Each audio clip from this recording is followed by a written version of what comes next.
well, I can give a quick introduction. Yeah, do Hey, that. everyone.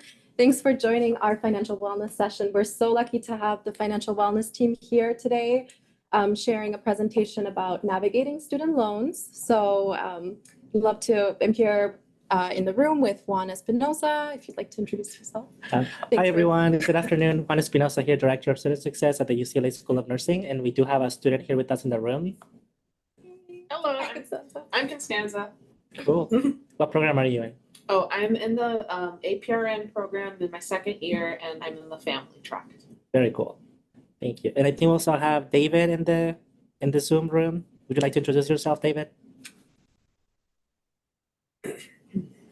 He's making too. Cool. Yay. Okay, sounds good. Thank you, David.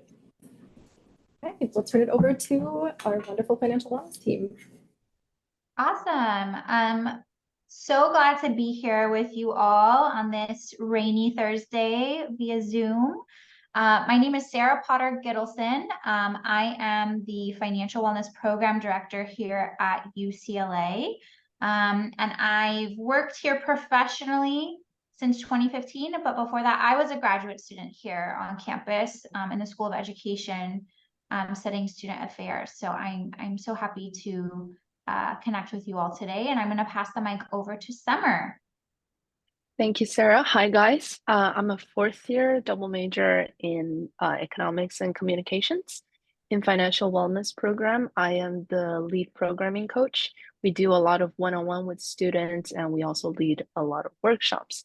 And it's our honor to be here today to share these information with you guys. Awesome. And so I just want to first and foremost say thank you for sending over a lot of your questions regarding student loans. I know there were a lot of questions specifically related to public service loan forgiveness. So we will for sure go over those details today, as well as share some very recent updates from the Biden administration related to the SAVE program and that repayment plan and options that you can have for your student loans. So we're going to go ahead and get started. I'm going to share my screen, and Summer's going to kick us off, and then I will wrap it up. All right, thumbs up if you can see the screen presentation. Okay, great. All right, Summer, I'll pass the mic to you. Well, thank you, everyone, for joining us today. And if you can take a second and complete the RSVP form, that would be great if you haven't already. Yes. Go ahead and scan this.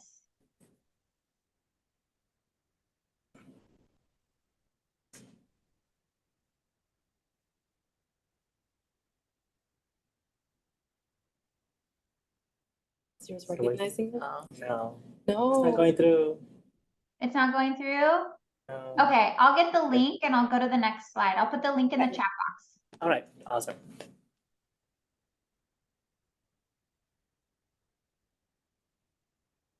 Okay, so first, let's talk about our relationship to student loans. Growing up, there are very different things that we heard about borrowing money. There's cultural difference, geographical difference, as well as familial values. So in the US-centric system, Sorry about that. problem. Though not everyone has access to it, but the US-centric system is a system that can help people build their credit scores. We also have presentations on specifically how to build up our credits. So overall, the US has $1.78 trillion in student loan debt. So it is a huge amount, and which means we have a lot of students that are taking out loans. So at UCLA, 98% of UCLA students managed to repay all of their debts, which is a wonderful number. And the average undergrad in-state student loan debt is around $16,000. 73% of incoming undergrads are uncomfortable with taking out a loan, and 92% of students are not comfortable taking out loans for, especially if they're incoming transfers. Right.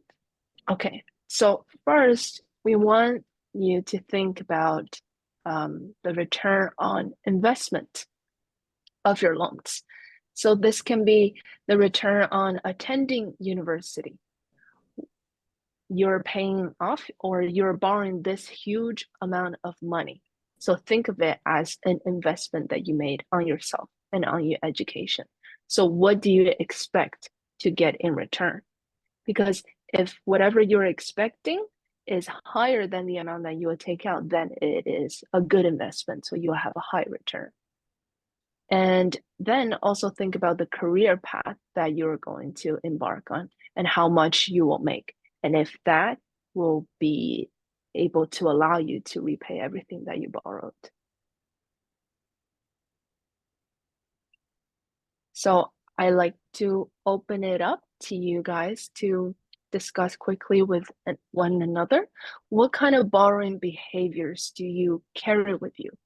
So these can be you repay everything on time. This can be over borrowing more than what you need, or it can be under borrowing less than what you need, or it can be, say, when you're paying off your credit card, you're only making minimum payments instead of paying everything on time. So these are some of the borrowing behaviors. So if you want to discuss with one another really quickly, that would be great. I definitely, when it comes to government borrowing, I borrow more than what I need, I think.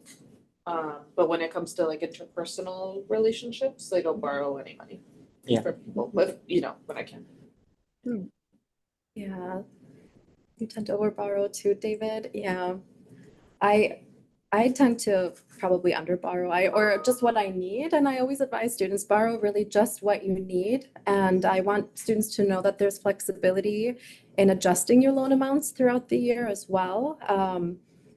I always say be conservative at first, what you need, and then we can always increase your loan later. So the funds are available throughout the academic year. Definitely. I Well, think for thank me you very also, much. yeah, I Go think for ahead. me when I was an undergraduate student, I definitely overborrowed. So yeah, because I just wanted to be sure I was fully covered. Uh-huh. Yeah. So yeah. if you are to give advice to the current undergrads, would you recommend them to overborrow, underborrow, or Just what are have some them of your advice? have them borrow what they need, just what they need, and Leonie's point is really great because the funding's still there throughout the year. So if they do need more, they may be eligible to get a little bit more funding, but probably the wise decision would be to just borrow what you need. Definitely. I agree. The wise decision is just to borrow the amount that you need. Because when you overborrow, it's going to lead to later on the financial strain and the difficulty in repayment.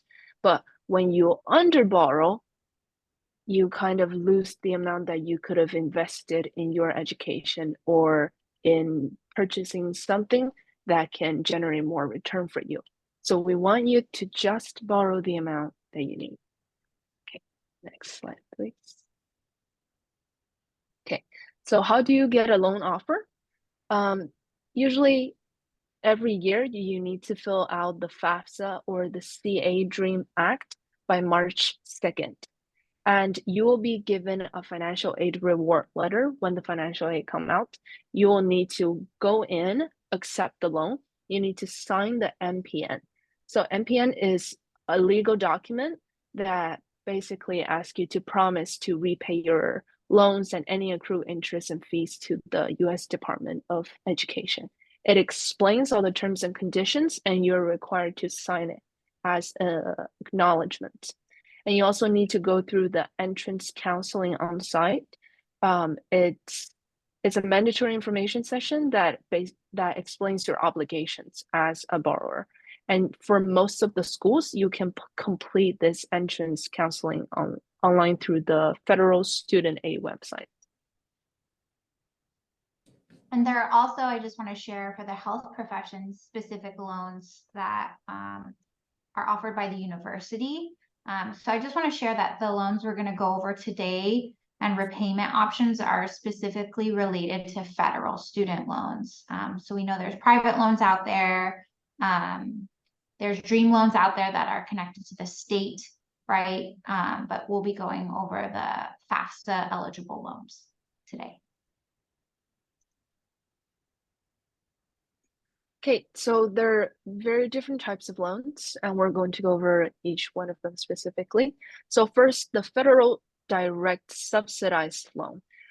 It is need-based, and it doesn't accrue interest while you're in school, nor does it accrue interest during your grace period.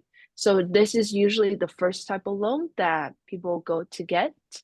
And after you take out the amount from the subsidized, you will start doing the federal direct unsubsidized loan. For this loan, the interest accrues while you are enrolled in school, which means for this one, we would recommend you to start paying off the interest while you're enrolled in school so that the interest does not accrue any further. So usually for undergrad students, their loans are subsidized, but once you get to graduate school, your loans become unsubsidized. And next is the Federal Plus loan. They're typically used to cover what other financial aid doesn't cover, and it requires a credit check. For the credit check, they don't really need you to have an excellent credit score. It's just to make sure that you don't have like adverse credit. And for these loans, the interests do accrue while you're in school. However, for most of these programs, there's no early charges if you pay everything ahead of time. Okay. Next is university loans. They're need-based. Interest accrues for most of these while you're in school. But keep in mind that for university loans, they're not eligible for income-driven repayment plans. Next is private loans.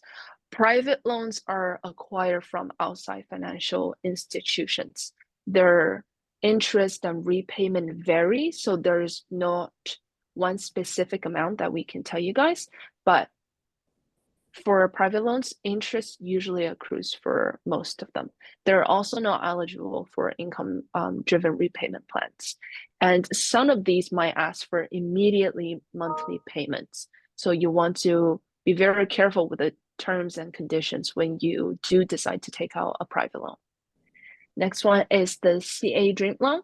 It is a state university aid for undocumented AB 540 undergrad students. And I looked up the AB 540 requirement. I think it's basically you will qualify if you do complete a minimum of 3 years in California for high school. And there's no interest occurring while you're enrolled, just like the subsidized program. Okay, so now we know the type of loans. Let's look at the current interest rate. So for direct subsidized loans and unsubsidized loans, the interest rate right now is 5.5. It has risen compared to the past couple years. For the direct unsubsidized loans for graduate students, it's at 7.05. And for the direct plus loan, it's at 8.05. And the CA Dream loan is the same as the subsidized interest rate, which is 5.5%.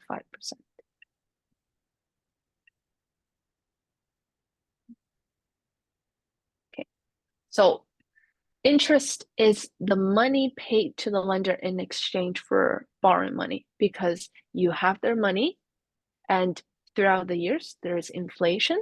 So your interest kind of account for the inflation as well as for them, trusting you to borrow the money to you. You give them back some sort of rewards. So interest is calculated as a percentage of the unpaid initial total amount borrowed. So say you take out 10,000 in principal, and you'll get a 5% interest rate. So that makes it, sorry, I'm running through this. So that makes it like $10. Sarah, correct me if I'm wrong. You can also use the 7K example at the bottom. Oh yeah, let's just use this 7K at 4.53. So it will be 7,000 times 0.0453. That will be your total interest rate. However, once you start repaying, you will see that your principal has gone down, but regardless, your interest is calculated at the very beginning. Okay, so just on the initial amount. And the principal amount is the original loan amount borrowed before any interest is repaid. Your monthly interest is your overall interest every year divided by 12 months. So over here, you'll see this this calculation divided by 12. So that make your monthly interest 26.43. Right, and for these calculations, you can usually discuss them with your loan officer so that you know the specific number. Next one. And I think it's important to note too, if that $26.43 isn't paid each month, then it gets added onto the principal and capitalized. So then you're paying interest on $7,026.43 in your second month. And so that's what becomes kind of the vicious cycle of more money being added onto your principal than what you've actually borrowed. Okay, tips for loans while you're in school. So first, we recommend, especially for graduate students, since your interests start accruing while you're in school, you might want to start paying towards it during your enrollment so that you won't face like a lot of immediate loan repayments upon graduation. Second, we encourage you maintain loan eligibility through a good GPA. Usually it's a 2.0 GPA for undergrad students and 3.0 for grad and professional students. You have to be enrolled at least half time, which is 4 units for grad and professional students and 6 units for undergrad students. So you have to keep making progress towards your degree to maintain your loan eligibility. Next, we covered this, but you want to start earning income while in school to put towards your loan. You can pick up a part-time job or side hustle. And we also encourage searching for scholarships, fellowships, and grants since these are for free. We do have the Scholarship Resource Center, and you can schedule appointments with the financial wellness coaches so we can go over these resources with you. Budget what you need. We also have budget one-on-one workshops where we fill out an Excel sheets with you guys. That could also be helpful. And also do not be afraid to take out more loans if you need it. Overall, it's better than a credit card because it's a much lower interest rate. Loans is usually less than 10%, but credit cards can range between 13 to 25%. For credit card payment, it is immediate, but loan repayment doesn't begin until you've separated from university, let it be graduation or withdrawing. So don't be afraid to take out more loans. Could be better than a credit card. Yeah, I just want to echo what Summer stated just now. We oftentimes see this a lot with students. Instead of taking out a little bit more in their student loan, they'll lean on a credit card for living expenses. It's just easily accessible to do. But what Summer mentioned is that you're accruing much more interest by leaning on the credit card for living expenses instead of taking out a little bit more in that student loan for living expenses. And then I also want to mention, David asked in the chat box if the interest rates fluctuate.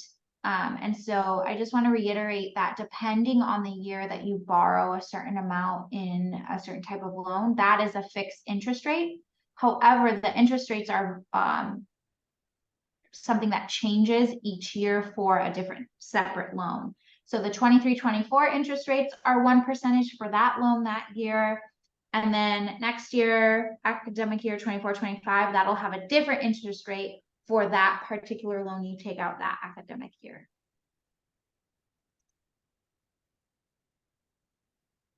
Okay, loan service office. Okay, so we do have the loan service offices, and you can go to them for any of the listed items on here. If you need short-term loan application, electronic loan disbursement, paper loan, Parent Plus loan.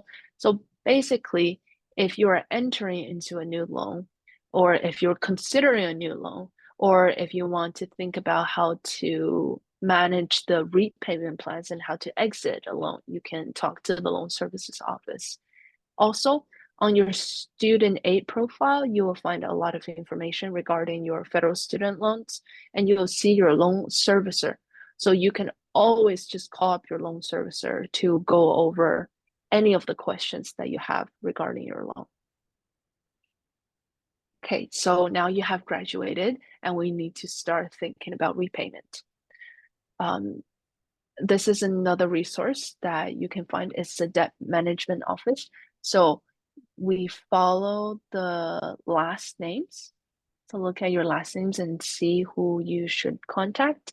They usually can help you find the best way to bring loans current and repayment options and see if any of those fit your budget. Okay, so grace period. Grace period is a set period of time for usually about 6 months when your payments on student loans are not yet due. So this occurs after you graduated from university, separated from university, or you've fallen below half time. So say 4 units for graduate and 6 units for undergrad. If you've fallen below those units, then your grace period starts. Okay, so as you can see over here, it's usually 6 months. For university loans, it's also usually 6 months, but it could vary. For Perkins loans, it's 9 months, and for private loans, it depends entirely on their terms and conditions. Okay, so repayment tips. For this one, we recommend www.studentaid.gov. This gives an overall look at your federal student loans, and they have all the statistics. You can play around with them. You can choose different repayment plans and see how those fit within your budget and choose the one that's best for you. And also get to know your lenders, keep your contact information up to date, stay on top of your emails. And if after talking to your loan servicer, you do decide on a repayment plan, we recommend making it automatic because missing a payment is going to strongly affect your credit history.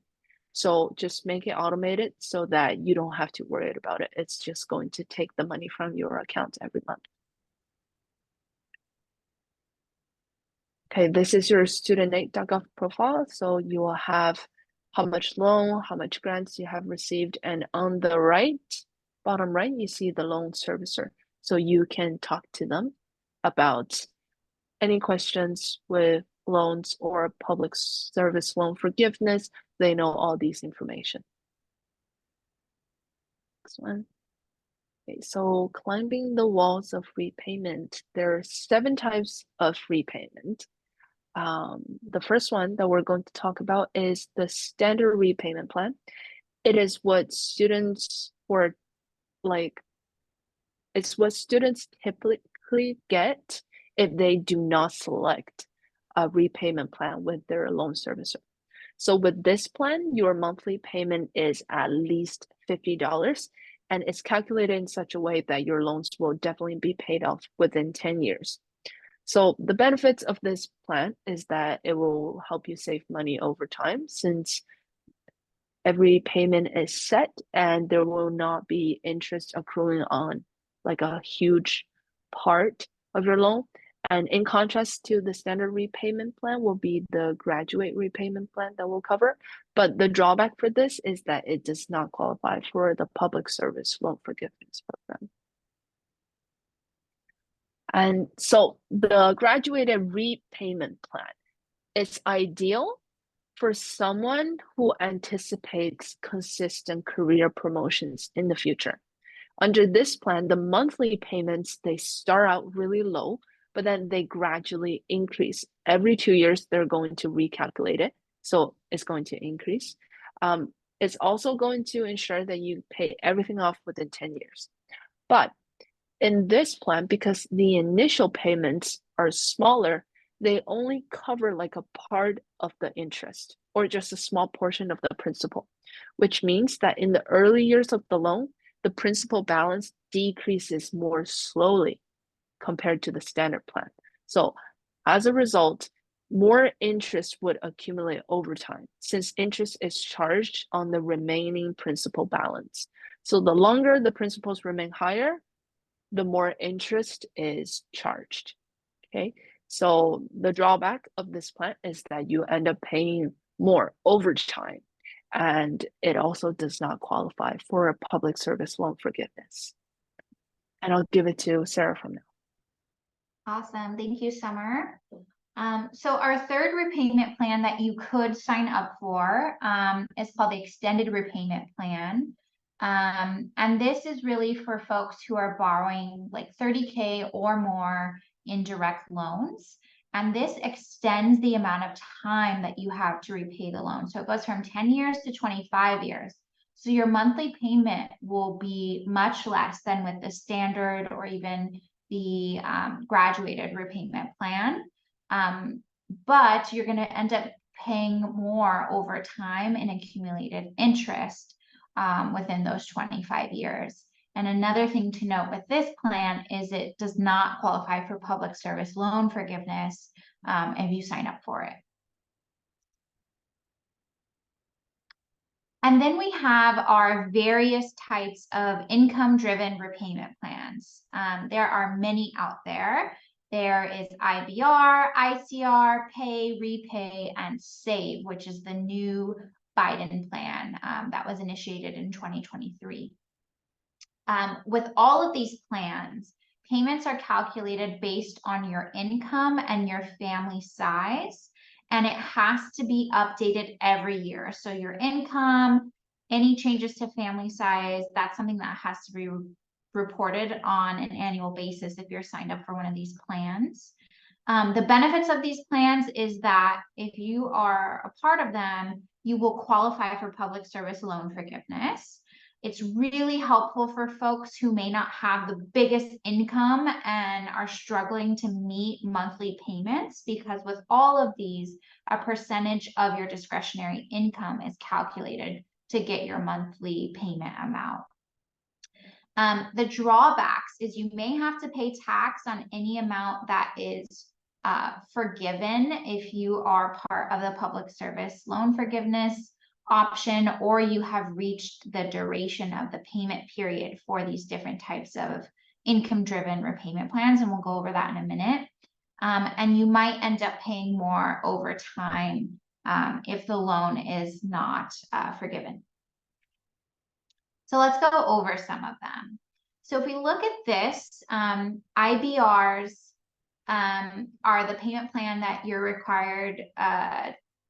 It's the payment you would be required to make, and it must be less than what you would have paid under the standard repayment plan. So again, the standard repayment plan, if you sign up for that, you are paying the highest amount possible per month, and IBR will be less. ICR is very similar. Any borrower with eligible federal student loans qualifies. The Pay plan, which is now being replaced by Repay, which is then that's being replaced by Save. For Pay, you have to have had a loan that was out after 2011. For Repay and Save, any person is eligible that has federal loans. And with these two plans, it also includes graduate school debt. The Pay plan did not include graduate school, it just included undergrad. So you can see here, there's different stipulations based on which plan you sign up for. You can see most of these here are based on either 20 years of repayment or 25 years of repayment. And you can see per month, the calculation is different based on your discretionary income. And so your discretionary income is how much you make after taxes are removed. So it's either a percentage of that while also thinking of the AGI or the poverty guidelines at that time, and calculating the difference, if that makes sense. And again, you can go on to studentaid.gov and click on the loan simulator, and enter your expected salary, enter how much you have to repay, and they'll calculate for you these different repayment plans so you can choose the best option for you. I wanted to also go over the SAVE plan because it is the newest plan. It replaced Obama's repay plan that originally came out under his administration. Some of the pieces of the SAVE plan are available now, and some are not available until July 24.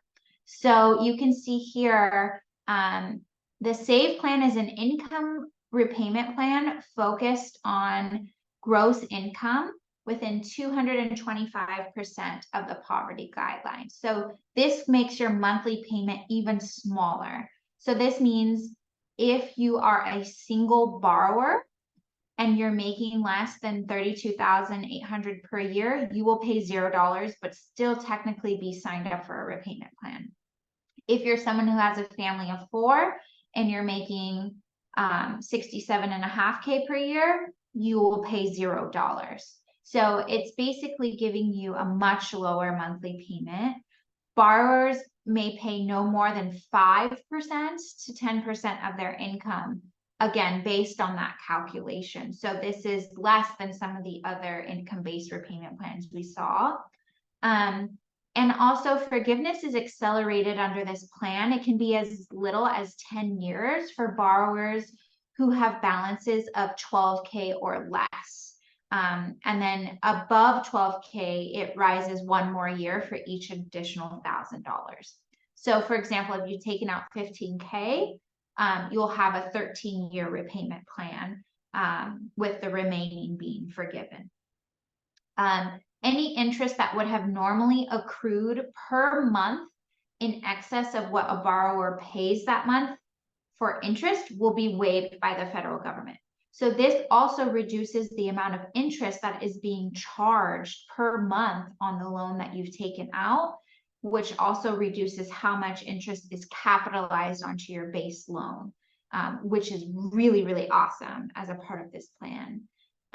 Also, if you are currently married or you are thinking of getting married in the future, this plan offers a really awesome opportunity that if you are married and filing separately, that your spousal income will not be included in your household income amount, which then could impact your monthly payment.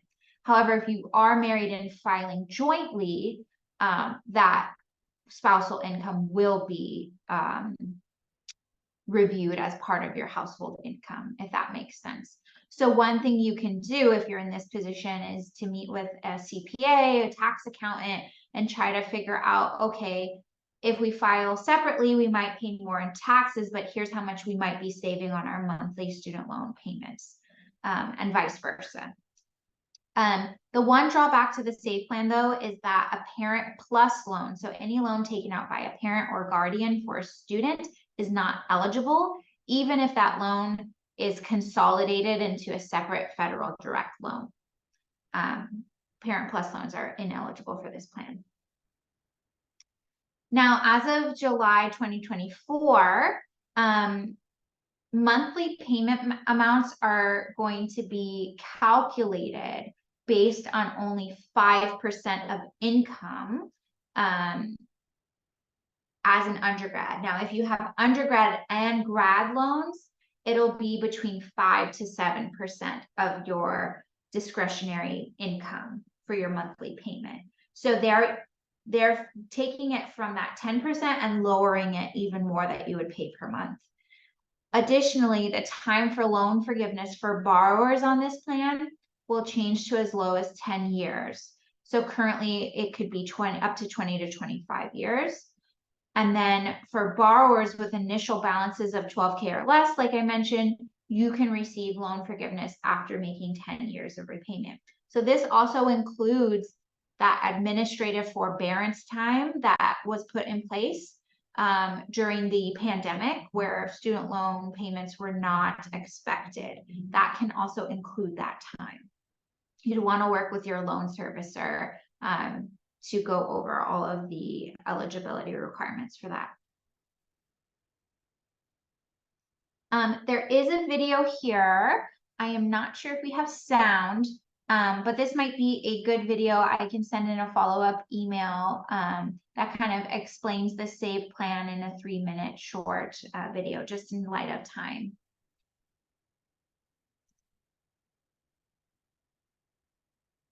So as I mentioned before, studentaid.gov has a loan simulator where you can see here the different amounts you would be expected to pay per month, the total that would be repaid within your time allotted, and when it would be paid off by, and how much could potentially be forgiven. So that's one thing I would definitely look into as a resource as you're navigating for life after your program. Loan consolidation is required for public service loan forgiveness. So loan consolidation means you're combining multiple loans into one loan with a fixed interest rate that is an average of all the different interest rates of your various loans.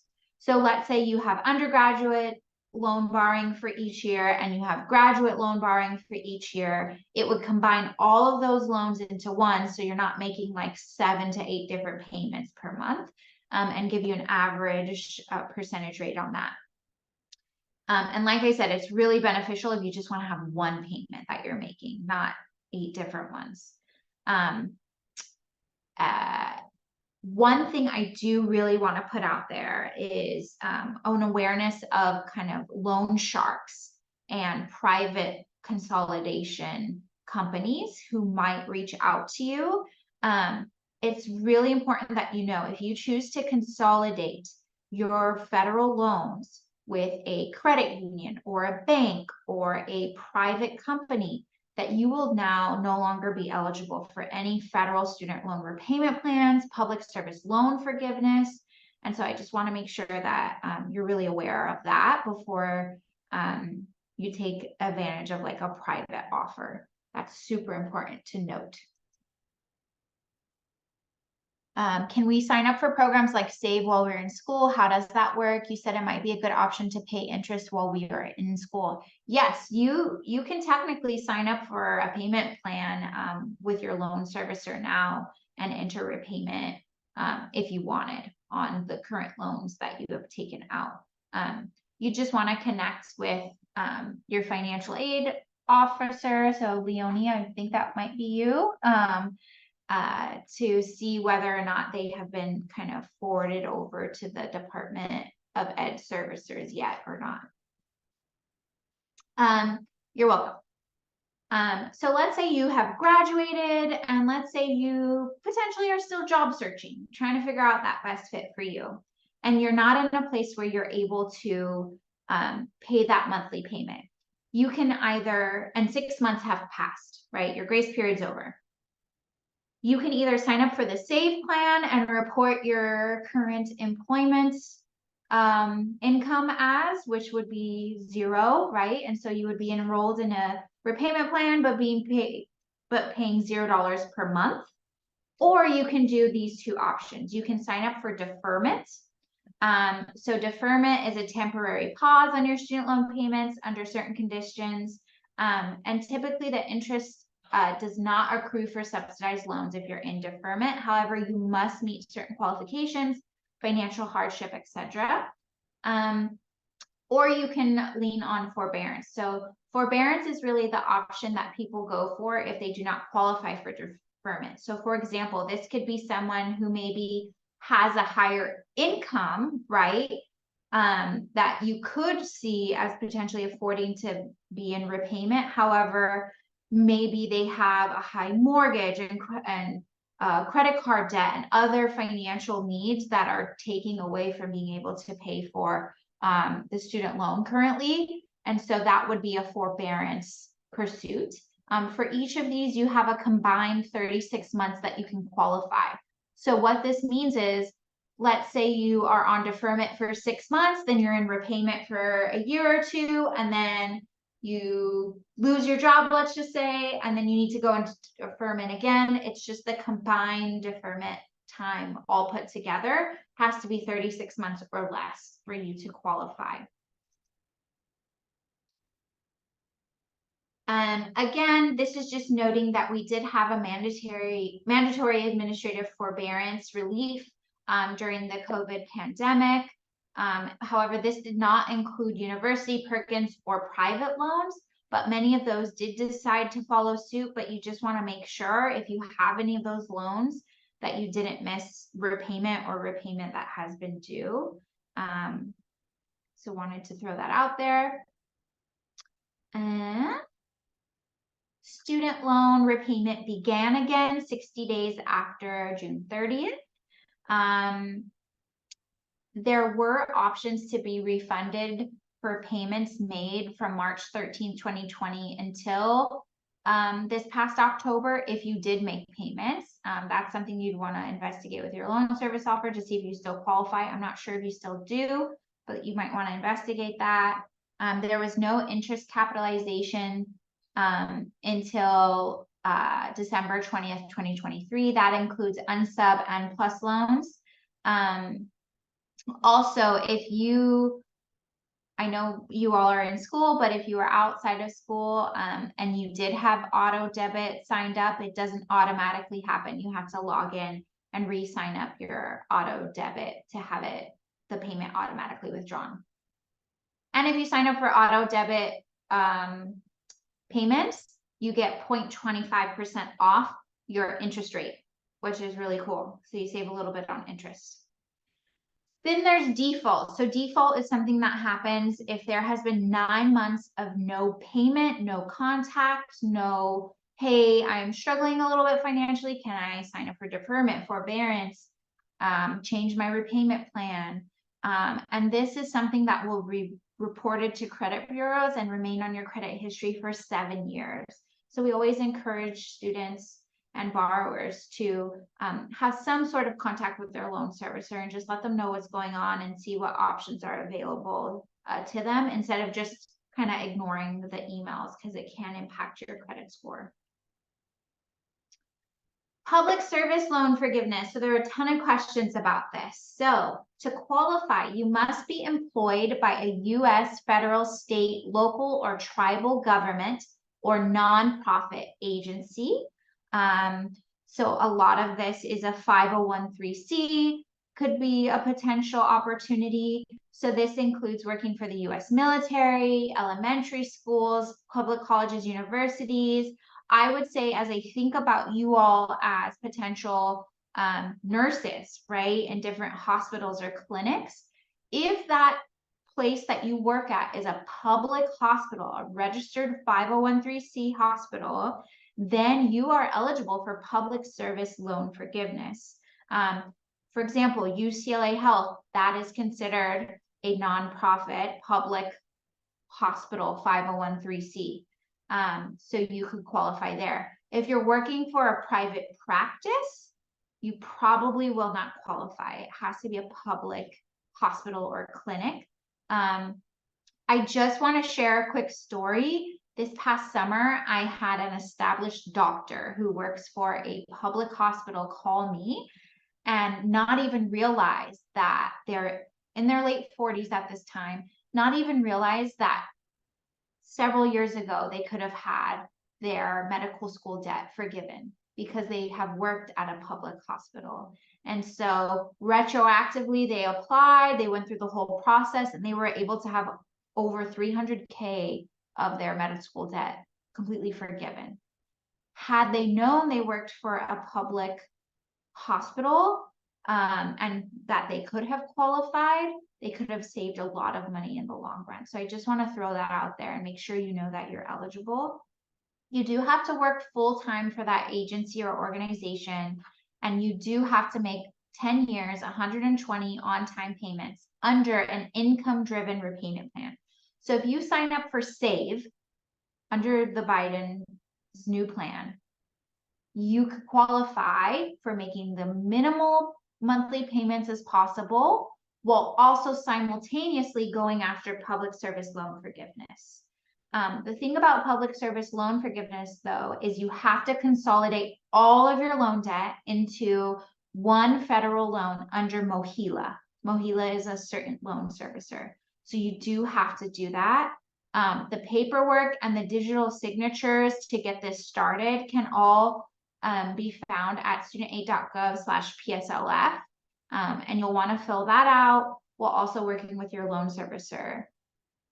David asked, does it have to be consecutive years that you're working for a 501(c)(3) organization? No, so it can be scrambled, right? So let's say you work for UCLA for 2 years. So those 2 years would count towards public service loan forgiveness, but then 3 years you work for private practice, but then you go back to public service, then you would add that time to the original 2 years. So it doesn't have to be like consecutive in a row. It's just combined 10 years working somewhere. I will say it's super helpful when you first start working somewhere, that if it is a public service position, that you have your HR rep, your employer sign the documents right then and there, because it's really difficult. Let's say 15 years passes and you're like, oh, for 2 years, 15 years ago, I worked in this place. Let me go back and try to find their HR person so they could sign this and prove I worked there. But if you do it from the get-go, it saves a lot of that time going back. If you need support with student loan forgiveness, Department of Education has provided this phone number that you can call and get support with that process. Summer has a question from a student once who said that PSLF will charge a certain amount of tax on the amount of loans forgiven. Do you know how much that would be? Yeah, so one thing that we could sometimes see is that after a loan is forgiven, the remaining amount of that loan could potentially be taxed. You'll want to just make sure with your loan servicer if that's the case for you in particular or not. Summer, I don't know if you have anything else you want to add. So I had a friend who went to dental school at USC, and so he called up his loan servicer, who told him that he will get taxed for a certain amount. It's much lower than the total amount that he has to pay for the loan, but still it's a good amount of tax. So I would say if you do decide to do the public service loan forgiveness program, just be ready that there might be a certain amount that you would have to pay to get it forgiven. But like Sarah said, you want to talk to your loan officer, but just be ready for the possibility and have some money ready. Awesome, thank you, Summer. Teacher loan forgiveness program. This is for folks who decide to be teachers in a high-need school. For at least 5 years, you can have up to $17,500 of your loans you took out to become a teacher forgiven. I'm not sure if that's applicable for you all, so I'm going to go ahead and skip. So just some important action steps. Payments were asked to begin again after the administrative forbearance time in October 2023. We encourage all of you to set up your account on studentaid.gov. Review different loan forgiveness options that could be out there for you. Make sure your contact info is up to date, address, email, all of that, so folks can contact you. We really encourage you to consider the SAVE plan if you're eligible, and you can find out more about that plan on studentaid.gov/save. Encourage you to do auto pay. You'll save a little bit on interest. It'll be done automatically to protect your credit score. Like I mentioned, beware of scams for private loan consolidation companies. And any fraud you can report to this website we listed here, reportfraud.ftc.gov. And we really encourage you to consider not consolidating your loans with a private lender or financial institution, because you'll lose all of the benefits of federal repayment plan options. We do have a survey that we share at the end of our presentation. This should work. Will these slides be available? Leonie, you're gonna email out the recording of this as well as the slide link that we gave. So I believe yes. But we would love your feedback. Feedback is a gift. And we'd love to know your thoughts. We also have an Instagram. So as Summer mentioned, our program offers one-on-one financial coaching. So if you need help creating a budget to know exactly how much to borrow of your student loans and get that kind of sweet spot of exactly what you're needing, we can support you with that. We go over credit, introduction to investing, you name it, we can talk to you about it from an educational perspective. And you can make a one-on-one coaching appointment on our website, financialwellness.ucla.edu. We have both graduate consultants as well as undergraduate peer coaches available to meet with you. And that is the end of our presentation. I Wonderful. don't know if anyone has questions. I have a few questions. My first question, I have a lot of questions, I'm sorry. But one of my questions is, you mentioned consolidating loans federally through MOHELA, under the PSLF program. Does that apply, or is that only applicable to people that are doing the public service loan forgiveness, or can anybody consolidate their loans federally and then just be under a regular SAVE program? Yeah, so anyone can consolidate federal loans under one federal consolidated loan to ease the burden of having like 8 different payments, etc. So anyone can do that and be part of the SAVE program. Good question. Thank you. I know that there's loan forgiveness when working with FQHCs or federally qualified health clinics. I had heard, and this is where I'd like, if you know any clarification, but I had heard that working at that kind of facility, there was like a tier system of loan forgiveness. So 2 years got you $50,000 of loan forgiveness after just 2 years. And I don't know, I just don't know if it was true. So I does 4 years get you 100, or, I just not really sure if that was just a rumor or if you know anything about that aspect of public service loan forgiveness when it comes to FQHCs? Yeah, great question. So it sounds like that would be really particular to the nursing career. I personally have not heard of those forgiveness programs. Leonie, I don't know if you have. Yeah, we have some of that information posted on our site, nursing and repayment programs. So there's a couple listed that are particular for nurses. My site isn't opening right now, so I can't reference it, but like the Nurse Corps repayment program, there's some programs through HCAI, and a lot of them do have a service obligation requirement. I think Nurse Corps was, if you serve 2 years at a qualified institution or you teach at a qualified institution, then you get 65% of your loans forgiven, qualified loans. And then if you extend that by just 1 additional year, it's up to 80% or 85% of the loans forgiven. So I really encourage you to reference that page on our site. Maybe we can drop it in the chat, but it's nursing under financial aid, and then repayment programs. We have a dedicated page Okay. with some nursing specific repayment programs. And it's called Nurse Corps? Nurse Corps Loan Repayment Program is one of them. Oh, okay, gotcha. Yeah. Oh, thank you. If you go to programs and admissions, financial aid.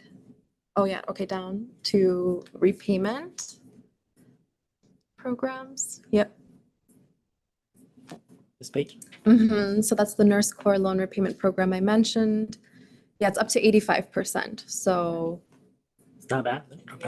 as a licensed registered nurse or nurse faculty or advanced practice. Okay, great. Yeah. Thank you, Juan. Sure. That's awesome. Thank you for sharing that information. That's a great option.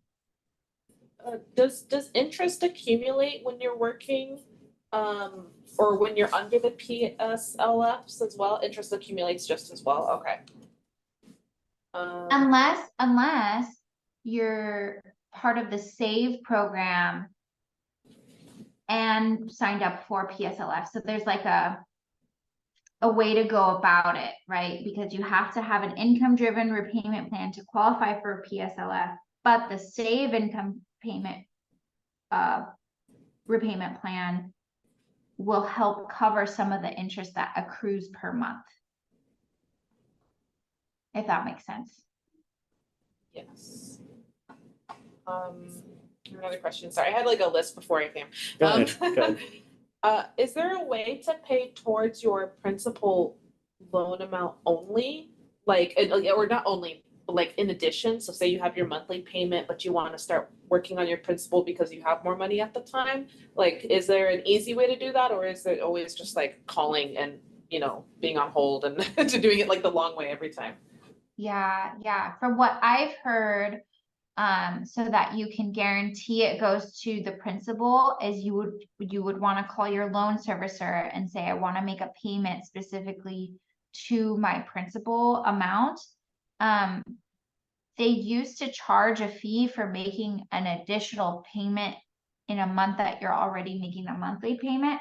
So I would also make sure you ask them about that and make sure there's not going to be like a one-time transactional fee also charged on top of it.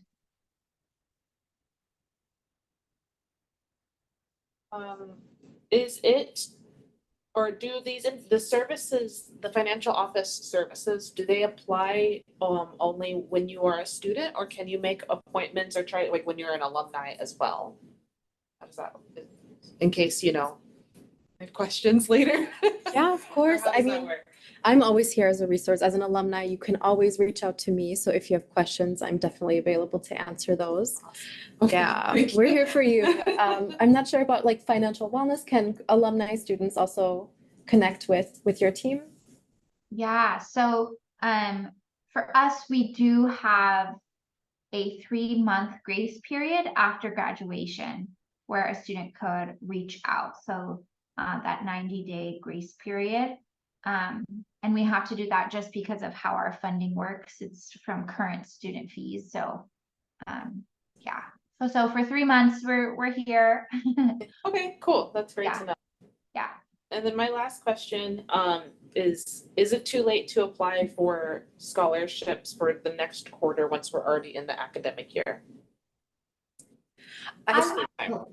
Go ahead, Sarah. You go first, because yours are probably nursing centered.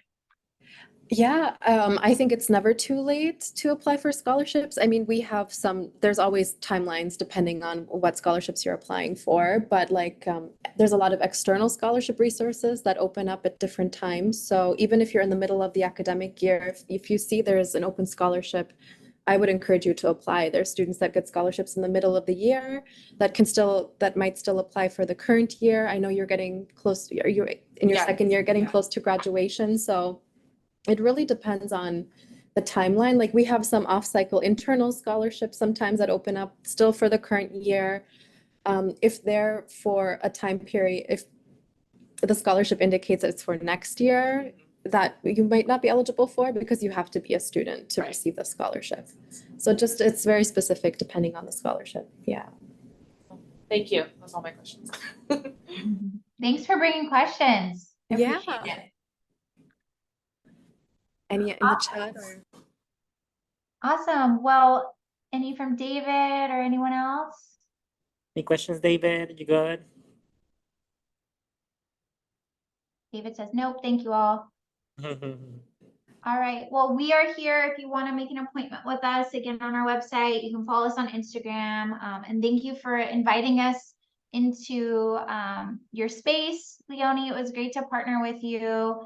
And I also want to say thank you for becoming future nurses. You all do important work, and you will do important work. And so you're valued and appreciated in advance. You're going to do. Thank you so much, Sarah and Summer. This has been such an informational session, super, super helpful. I think our students really appreciate it. So thank you for taking the time to be with us today. You're so welcome. Thank you, Summer. Thank you, guys. Bye, y'all. By the Thank way, you. Summer's an international student. Ooh, yes. And you know, as international students, there is no option to qualify for direct loans, but she's like such an expert on them. So I just want to note that too, that you're doing a great job. Thank Summer. you. Thank you, Wow, Sarah. props. That's amazing. Actually, do you have recommendations for, since you're international, what kind of resources? Because they're so limited. If you just briefly could give your insight on that. Of course, you know, when I was applying for college, I went to a private high school. So when I was applying for college, I was like, oh, financial aid. Maybe I can do that. So my parents got really excited, and I was really excited. And we check, and the first thing is it's for like American citizens. We're like, oh, bummer. So I started looking at scholarships, and a lot of the scholarships are also American citizens only.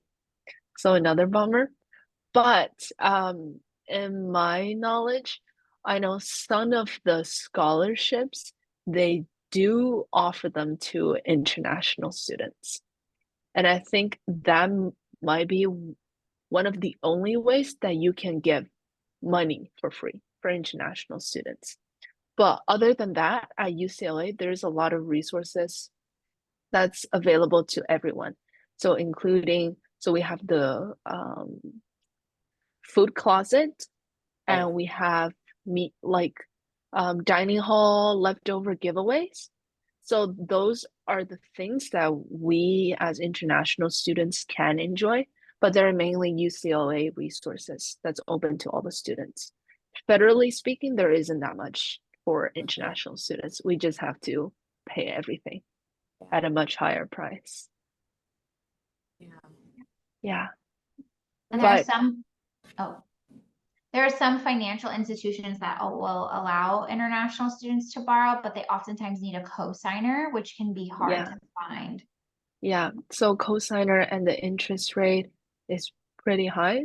So I think most of the international students, they would choose first 2 years to go to a community school, and then they would transfer to a public or a private institution so that they don't have to pay the full 4 years.